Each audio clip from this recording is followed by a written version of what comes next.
Манай нэвтрүүлгээ үзэж байгаа одоо үүсгэм стартап ч юм уу те ингээ байлаа гэж бодоход хүний нөөцөө ингээ бүрдүүлэх хичээлээ те. За магадгүй үнэхээр одоо хамаатных нь дүү их ч ингээ орж ирэхээр боллоо гэхэд анханасаа тэр харилцааг яаж одоо нэг албан харилцаа, амин хувийн гэдгийг ингэж яаж зааглаж өгөх ёстой юм ер нь.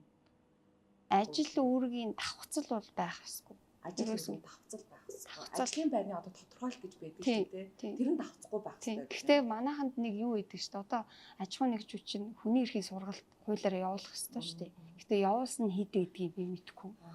Тэгэхээр нөгөө манайханд яагаад бид нар ингээд тэмцэл нэг үр дүнд аваачихгүй тэгсэрнээс амьдралын чанар нь олигтой дээшлэхгүй ингээл масаараа яваад байгааг энийг юм одоо ажилтан гүйцэтгэгч ажилтан хийж байгаа хүн эрхэн илүү мэдэх ёстой гэж би боддог. Эрхээ сайн мэдж байгаа. Эрхээ илүү мэддэг. Удирдах түвшний дунд түвшний менежер тэрнээс дээд шатны удирдлага хүмүүс бол хариуцлагаа эхлээ мэдчих ёстой гэж хардаг.